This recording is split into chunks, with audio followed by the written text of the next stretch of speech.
Seigneur, attire mon cœur à toi. Je te désire tout près de moi. Ma délivrance dans le danger, c'est ta présence, divin berger. C'est ta présence, divin berger.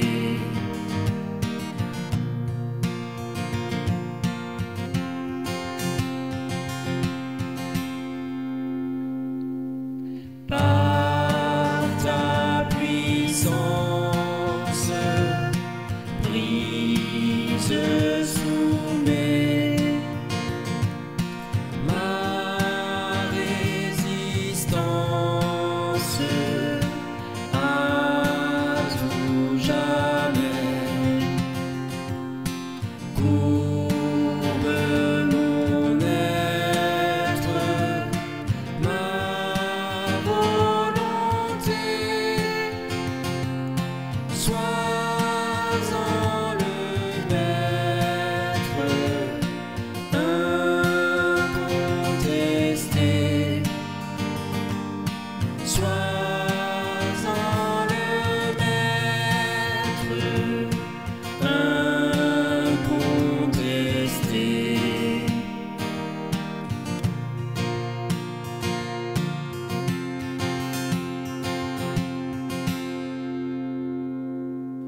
Ronge mes lances pour t'obéir. Ronge m'avance pour te servir. Mais sous ton aile, loin du danger, Sauveur fidèle, tiens-moi caché. Sauveur fidèle, tiens-moi caché.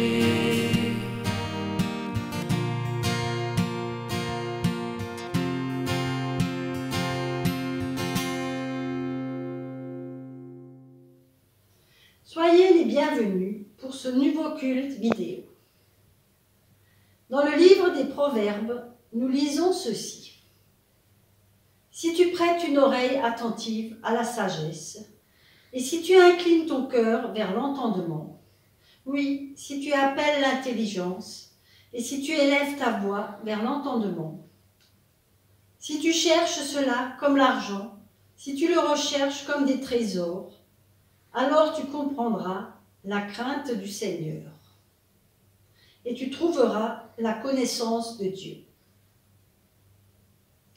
Quelle bonne nouvelle pour nous aujourd'hui.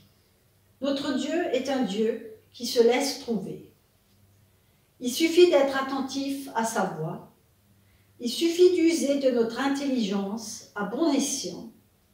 Il suffit de le chercher comme on cherche un trésor. Souvenez-vous du jour où vous avez perdu un billet de 500 €. Quoi? C'est jamais arrivé? Tant mieux. Alors souvenez-vous du jour où vous avez perdu un billet de 50 €. Souvenez-vous de l'énergie, de l'ardeur que vous avez mise à le retrouver. Celui qui cherche Dieu avec la même énergie est sûr de le trouver. Aujourd'hui, à nous qui cherchons Dieu, il nous rend attentifs à sa sagesse. Il incline nos cœurs vers son évangile. Il éveille notre intelligence à sa parole. Poursuivons notre quête dans la louange avec le prochain chant.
Elle chante pour toi, elle chante ton nom.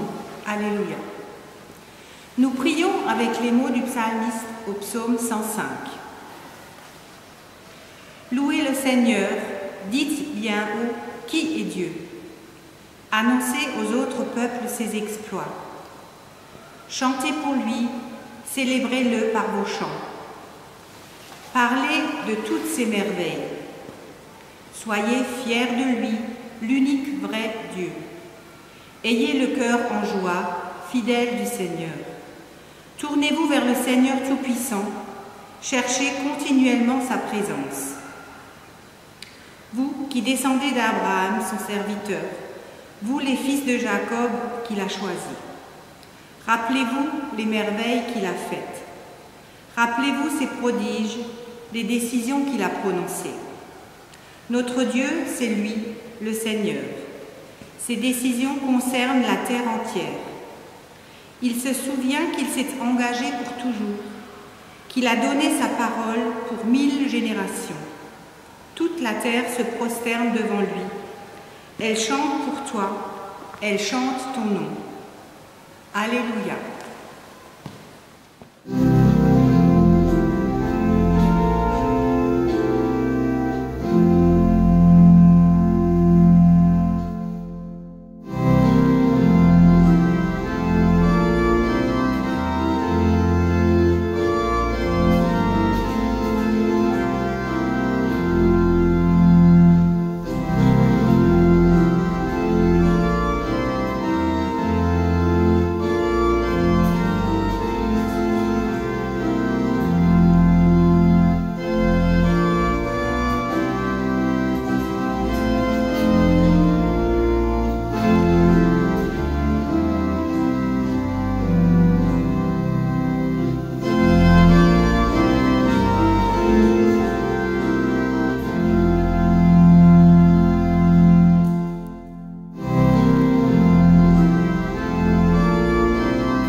premiers chapitres de sa lettre aux chrétiens de Rome, l'apôtre Paul explique que chacun peut trouver le salut en Dieu. Dans le 12e chapitre, il présente quelques-unes des conséquences pratiques de ce salut dans la vie de celui qui croit lorsqu'il dit ceci. Bien-aimés, ne vous conformez pas aux habitudes de ce monde, mais laissez Dieu vous transformer et vous donner une intelligence nouvelle. Vous pourrez alors discerner ce que Dieu veut. Il veut ce qui est bon, ce qui lui est agréable et ce qui est parfait. Que votre amour soit sincère. Ayez le mal en horreur, attachez-vous au bien. Soyez joyeux à cause de votre espérance. Soyez patients dans la détresse, persévérez dans la prière. Demandez la bénédiction de Dieu pour ceux qui vous persécutent. Demandez-lui de les bénir et non de les maudire.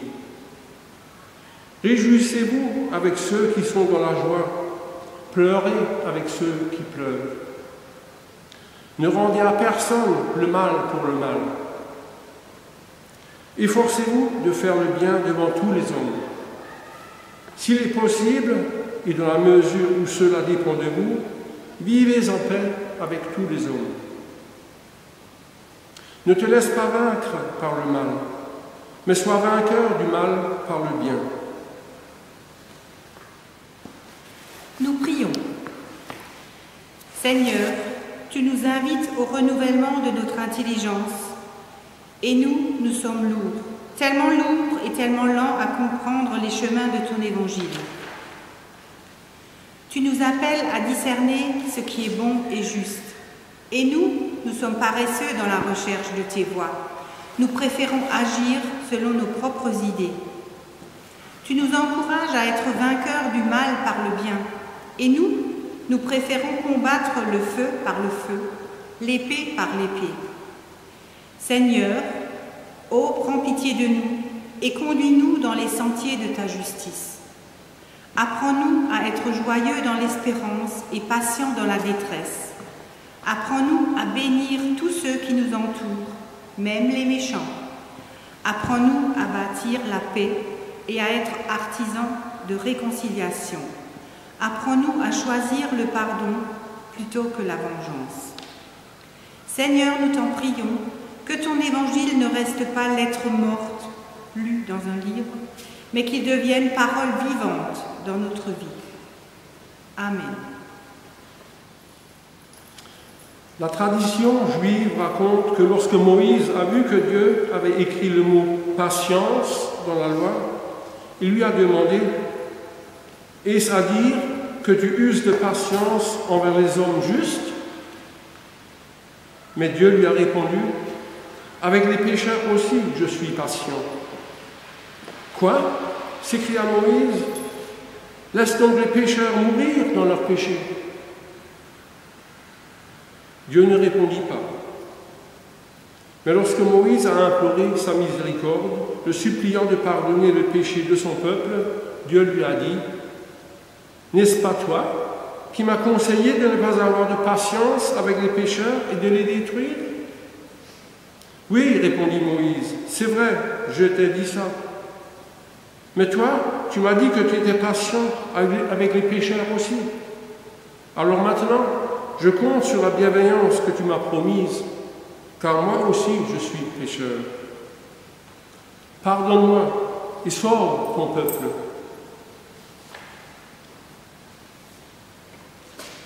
La Bible nous dit de Dieu qu'il est bienveillant et miséricordieux. En Jésus-Christ, son pardon est total et définitif. C'est pourquoi nous pouvons recevoir avec une entière confiance ce verset qui nous dit que si quelqu'un vient à pécher, nous avons un défenseur auprès du Père, Jésus-Christ, qui est juste. Il est lui-même l'expiation pour nos péchés, et non pas seulement pour les nôtres, mais aussi pour ceux du monde entier. Que le pardon de Dieu soit l'assurance de votre foi et la joie de votre persévérance. Amen.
première lecture du jour est issue du livre de l'Exode.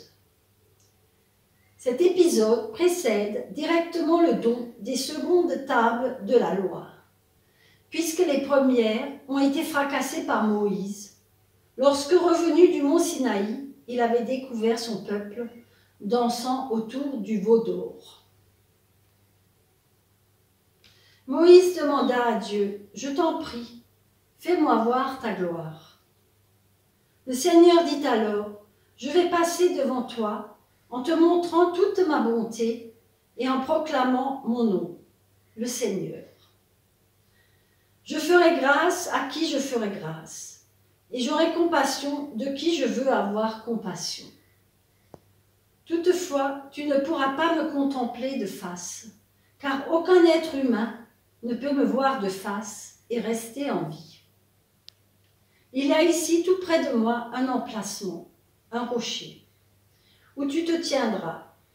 Quand je passerai en manifestant ma gloire, je te cacherai dans un creux du rocher, en te couvrant de ma main, jusqu'à ce que je sois passé. Ensuite, je retirerai ma main, et tu pourras me voir de dos, puisque tu ne peux pas me voir de face.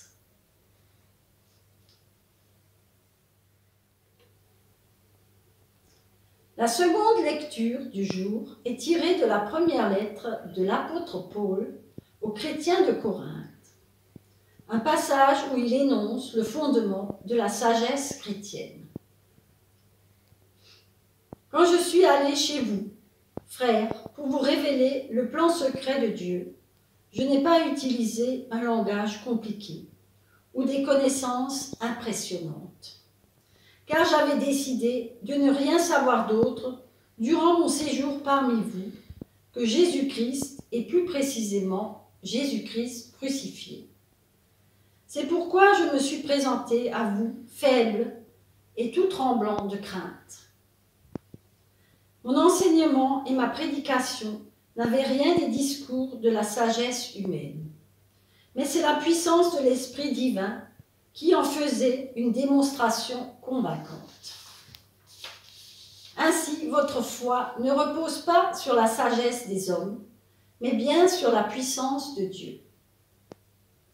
J'enseigne pourtant une sagesse aux chrétiens spirituellement adultes. Mais ce n'est pas la sagesse de ce monde, ni celle des puissances qui règnent sur ce monde et qui sont destinées à la destruction. Aucune des puissances de ce monde n'a connu cette sagesse. Si elle l'avait connue, elle n'aurait pas crucifié le Seigneur de gloire. Mais comme le déclare l'Écriture, ce que nul homme n'a jamais vu ni entendu, ce à quoi nul homme n'a jamais pensé, Dieu l'a préparé pour ceux qui l'aiment. Or, c'est à nous que Dieu a révélé ce secret par le Saint-Esprit. En effet, l'Esprit peut tout examiner, même les plans de Dieu les plus profondément cachés. Dans le cas d'un homme, seul son propre esprit connaît les pensées qui sont en lui. De même, seul l'Esprit de Dieu connaît les pensées de Dieu. Nous n'avons pas reçu, nous, l'esprit de ce monde, mais nous avons reçu l'Esprit qui vient de Dieu, afin que nous connaissions les dons que Dieu nous a accordés. Et nous en parlons non avec le langage qu'enseigne la sagesse humaine, mais avec celui qu'enseigne l'Esprit de Dieu. Seigneur, ta parole est la vérité. Enseigne-nous à marcher selon ta vérité. Amen.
Il était une fois un roi, dont la plus profonde aspiration était la paix.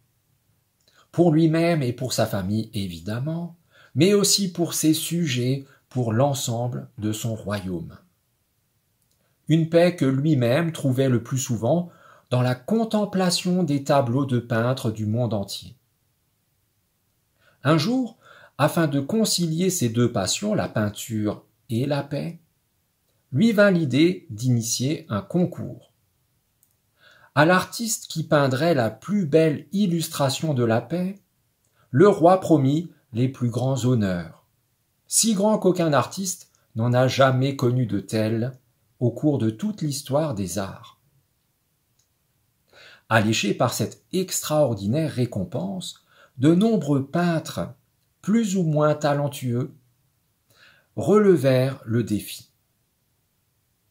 Pendant des journées entières, des semaines et même des mois, le roi examinait minutieusement chaque œuvre qui lui était présentée, s'approchant au plus près pour explorer les détails, prenant du recul pour avoir une vue d'ensemble. Arriva le jour où il n'y eut plus de nouvelles peintures à examiner. Le temps de la délibération et du verdict était venu.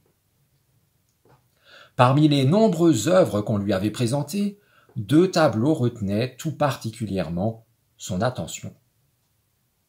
Mais comme à Koh-Lanta, ici aussi, il ne pouvait en rester qu'un. Il lui fallait trancher entre ces 2 tableaux. La première peinture mettait en scène un immense lac à l'eau d'un calme enivrant, reflétant parfaitement la majesté des montagnes qui l'entouraient. Le tout baigné dans un ciel bleu azur, simplement émaillé de ci de là de quelques cotonneux et délicats nuages.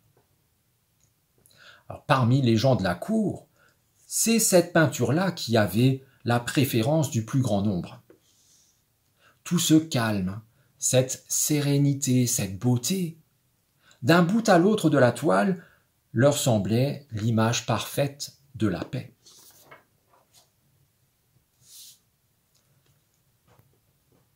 La deuxième peinture représentait elle aussi des montagnes, mais celle-ci était faite de rochers bien plus rugueux, aux falaises escarpées et abruptes, et sans aucune végétation à leur sommet, balayés qu'ils étaient par des vents impétueux. Au-dessus d'elle, le ciel était sombre et la pluie tombant drue était zébrée d'éclairs foudroyants. Du haut d'une des montagnes se déversait, en flots écumants et tourbillonnants, une cascade d'eau glacée. De l'avis général, cela ne ressemblait en rien à l'idée que l'on se fait de la paix. Pourtant, c'est bien cette seconde peinture qui retint la faveur du roi.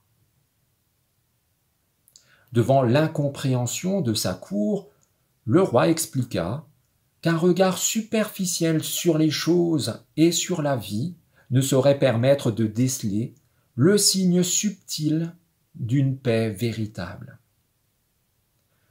Car en raison de sa fragilité, une paix véritable s'inscrit le plus souvent en discrétion et en profondeur, dans l'intimité du cœur.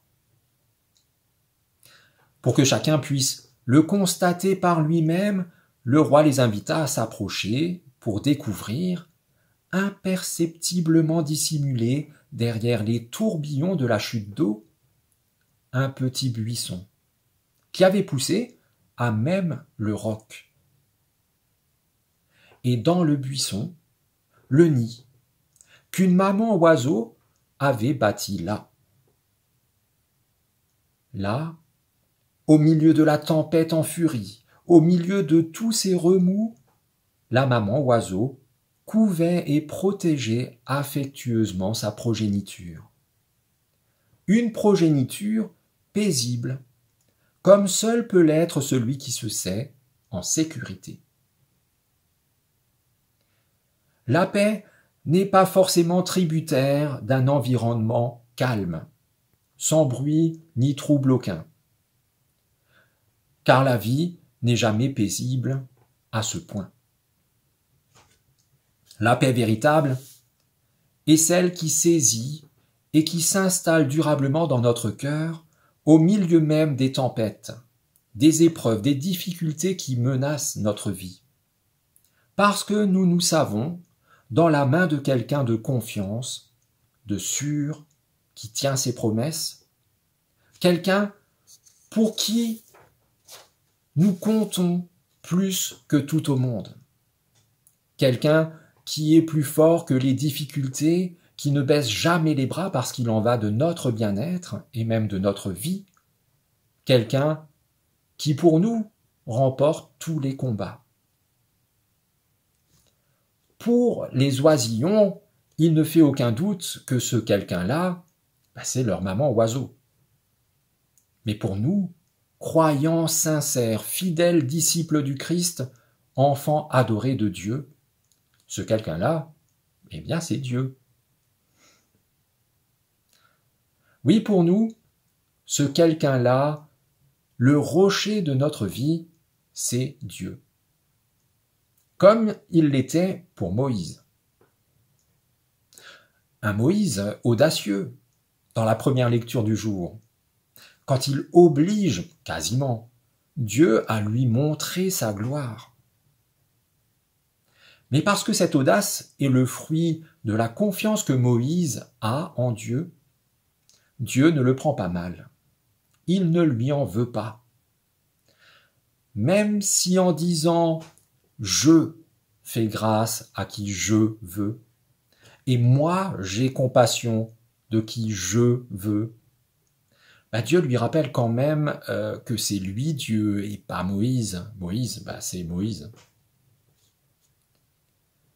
Et après cette petite mise au point, Dieu prend les choses en main. En tout temps, mais sans doute encore plus en ces temps si compliqués que nous vivons, dans notre situation complètement folle qui n'en finit plus, alors que s'accumulent sur nos frêles épaules le stress, les angoisses, la maladie, toutes sortes de difficultés et de soucis, c'est là ce que nous devons faire. Oser l'audace de la foi. L'audace de la confiance absolue en Dieu. Nous avons besoin d'une foi suffisamment audacieuse, suffisamment confiante en Dieu pour le laisser agir, lui, pour le laisser gérer, lui. Tout simplement parce que lui, il sait faire.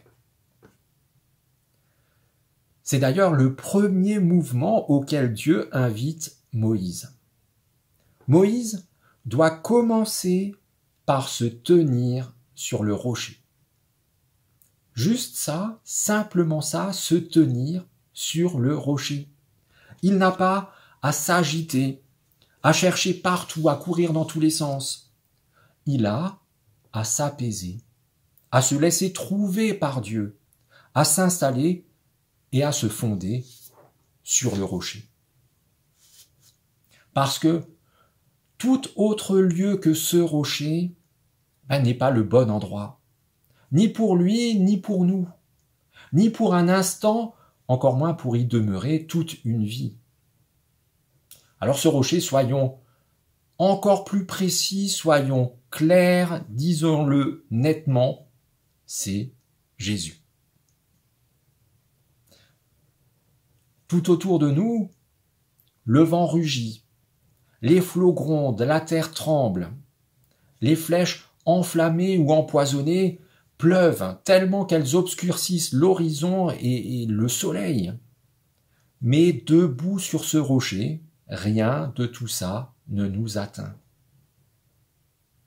Plus fort encore, lorsque le danger devient plus pressant, pour nous assurer une plus grande sécurité encore, Dieu étend sa main et nous cache au creux du rocher.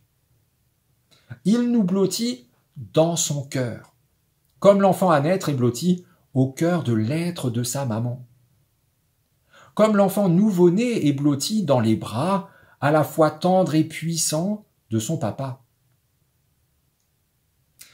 Et comme si tout ça ne suffisait pas à notre sécurité, comme si pour Dieu aussi, doppelt genäht hebt besser, il nous couvre de sa main, comme une maman oiseau couvre ses petits de ses ailes pour les mettre à l'abri.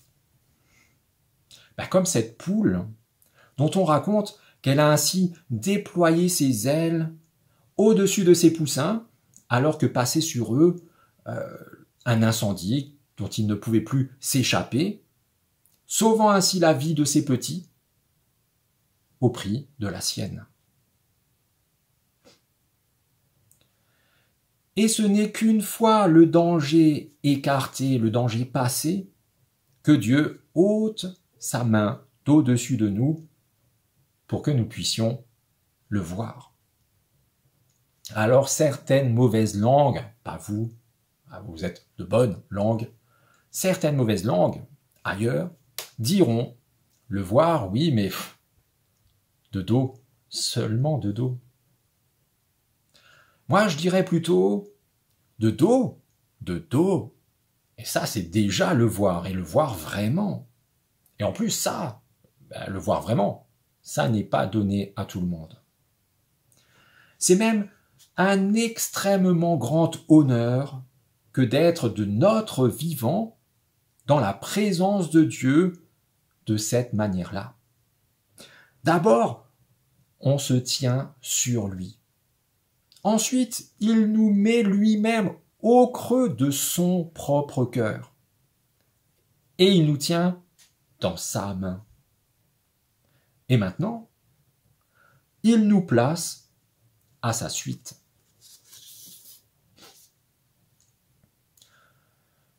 Dites-moi, en général, qui est-on bien content de voir de dos?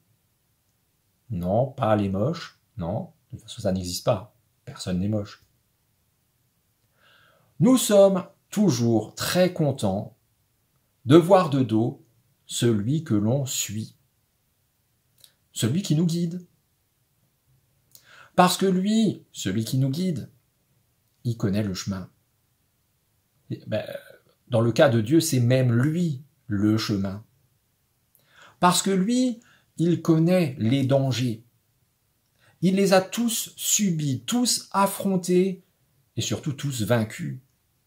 Il sait les éviter, mais s'il faut s'y frotter, nous y frotter. Il sait les surmonter. Parce que lui, il sait adapter ce chemin. Et il nous connaît. Il sait nous préparer les meilleures étapes.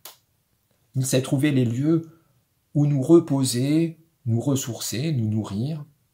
Il sait nous redonner des forces, reprendre courage, retrouver confiance. Il sait nous relever, nous redresser, nous élancer.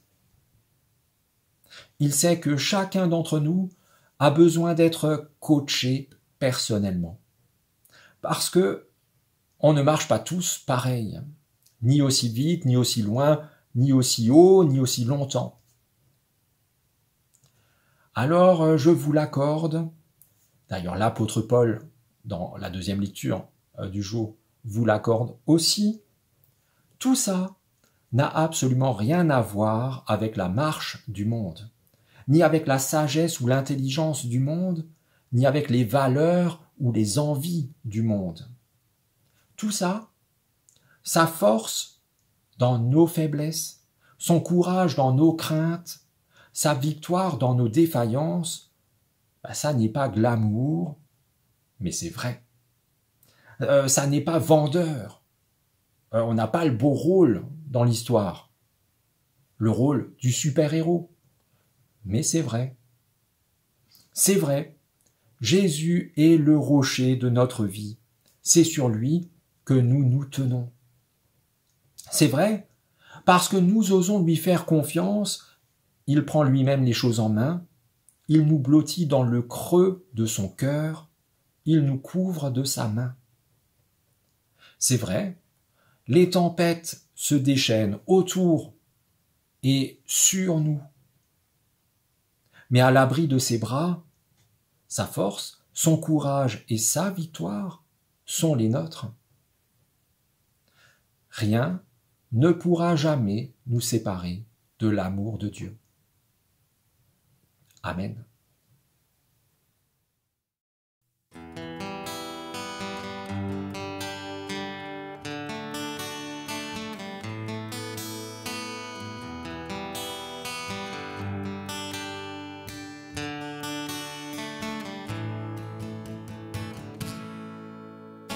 Je viens à genoux devant toi. Mon âme a soif de toi. Je soupire après toi. Prosterné devant ta majesté. Je me tiens à tes pieds pour t'adorer. Dans ta présence, je me sens si bien. Je veux rester protégé dans le creux de ta main. Oh, prends-moi dans tes bras. Je m'abandonne à toi, Seigneur. Je veux être près de toi. Écoutez ce que dit ton cœur. Père, je veux voir ta face. Je me tiens au creux du rocher. Oh, fais-moi voir ta gloire.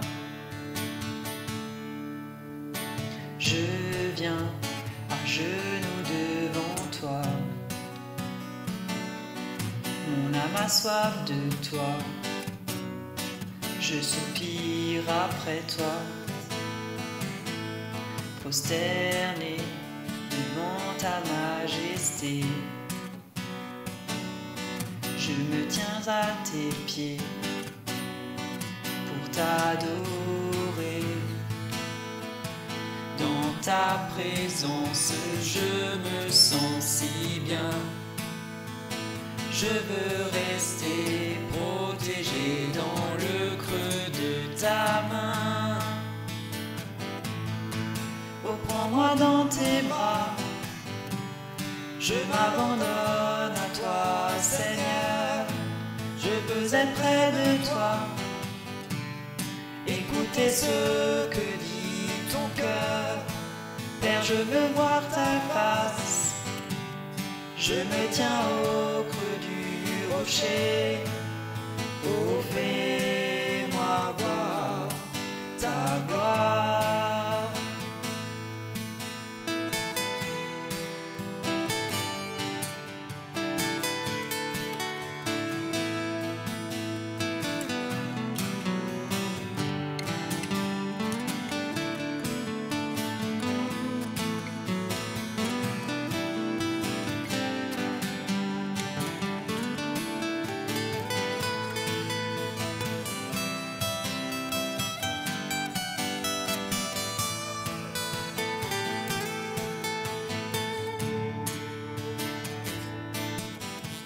Ta présence, je me sens si bien.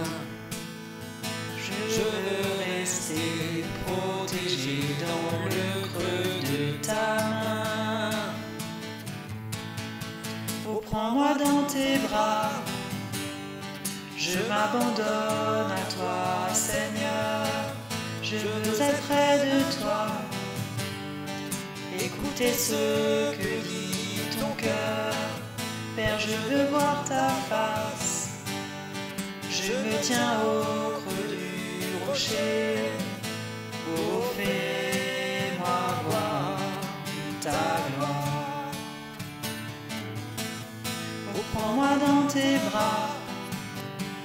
Je m'abandonne à toi, Seigneur. Je veux être près de toi. Écoutez ce que dit ton cœur. Père, je veux voir ta face. Je me tiens au creux du coucher. Oh, fais-moi voir ta gloire.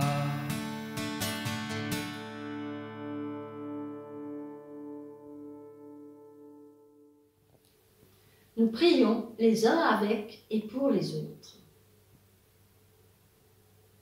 Seigneur, en toi notre joie est humble et discrète.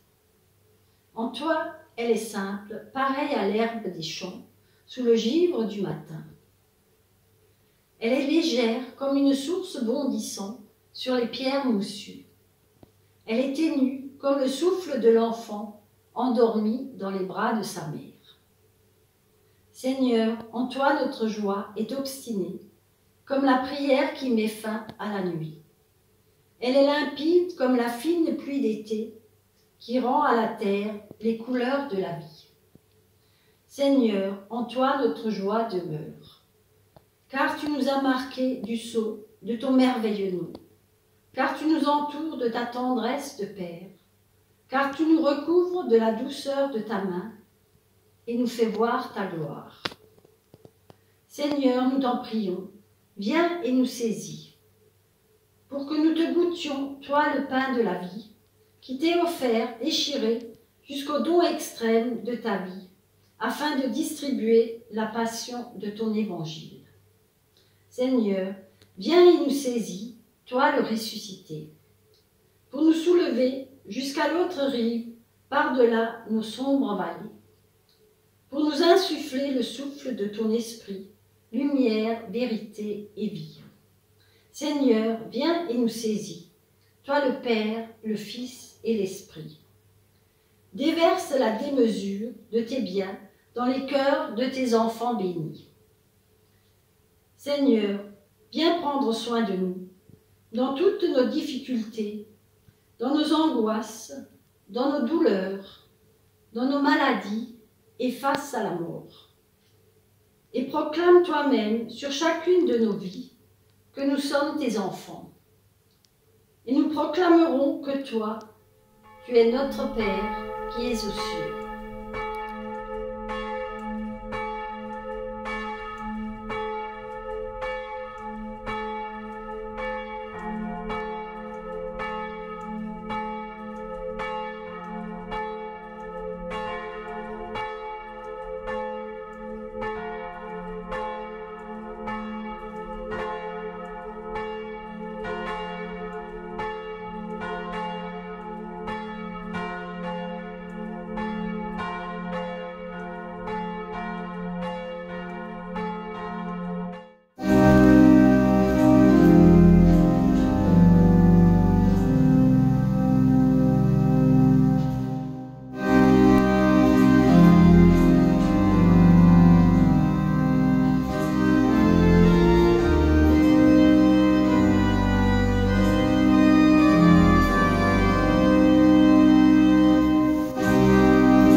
marche devant lui. Surgissent des brigands qui veulent capturer l'enfant. Alors le père prend son enfant et devant lui le met à l'abri derrière lui. Mais par derrière survient un loup, grognant et menaçant. Le père prend son enfant et le replace devant. Mais les brigands sont devant et le loup derrière. Le père prend alors son enfant et le met sur ses épaules. Car il dit, « Le Seigneur ton Dieu te portait, comme un père porte son enfant, tout au long de la route. » Allons sur les routes de cette journée et de nos vies, sûrs que nous ne sommes pas seuls, car Dieu nous porte. N'ayons pas peur des brigands, n'ayons pas peur des loups, car Dieu nous porte. Levons la tête, oublions nos craintes, libérons nos cœurs, car Dieu nous porte. Prenez bien soin de vous avec un courage renouvelé et une confiance indestructible. Et soyez bénis, vous êtes bénis. Amen.